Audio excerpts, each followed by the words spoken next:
गुस्सा है, नफरत है, अहंकार है, हम पढ़ते नहीं। हमारे में वाचून आनंद मिळू शकतो इतके पुस्तकाचे महत्व आहे। पुस्तकं वाचल्यामुळे लिखाणाची स्पीड, रायटिंग स्पीड देखील वाढत असतं। मी माझं शिक्षण 10वी पर्यंत आर्वीला झालं।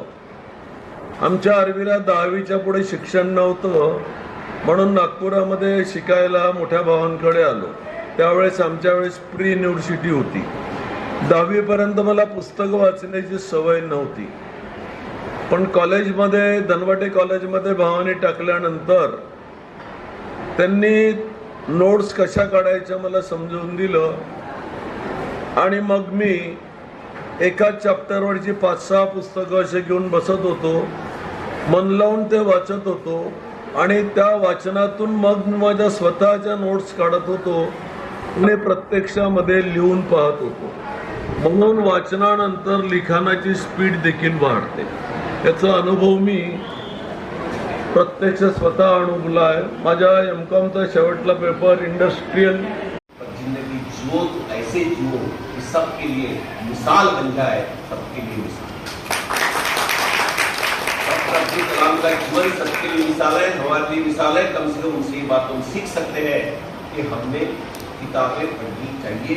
भले महीने में एक किताब पढ़ो, अपने अभ्यासक्रम के अलावा, और देखो आपका जीवन कितना बदल जाता है। मुझे यहाँ पर इन्वाइट करने के लिए बहुत बहुत धन्यवाद। पुनः एकदा सर्वांना मी धन्यवाद देता हूँ। मैं एक आयुर्वेद डॉक्टर हूँ, तो मैं हमेशा आयुर्वेद की दृष्टिकोण से सोचती हूँ। तो आयुर्वेद में स्वास्थ्य की व्याख्या दी है। स्वास्थ्य किसे कहते हैं? समदोषा समग्नि समधातु मलक्रिया प्रसन्न आत्मेन्द्रिय मनः स्वस्थ इत्यभिधीयते। तो इसमें समदोष समग्नि ये सब शारीरिक क्रिया है, आपके बॉडी में पूरा बैलेंस हो वात पित्त का, ये तो ठीक है, ये तो आपके डाइट से, आपके जो आप रूटीन है उससे हो जाएगा। बट प्रसन्न आत्मेन्द्रिय मन, ये जो है ना, प्रसन्न आत्मा कब आपकी होगी?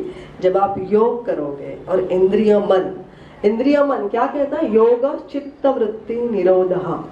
आपकी जो कामना होती है ना, अरे एक रील देख लिया तो next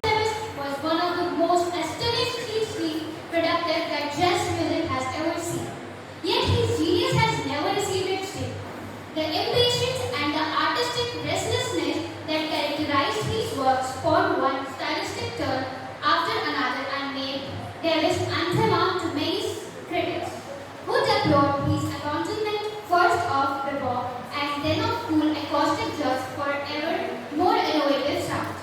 Having begun his career studying bebop, Davis pulled the first of many stylistic surprises when, in 1948, he became a member of an impromptu musical tank that gathered in a New York City apartment. The work of the group not only slowed down tempos and featured ensemble playing as much as or even more than solos in time. Reaction to bebop, it also became the seedbed for the West Coast cool jazz style. In what would become a characteristic zigzag, Davis didn't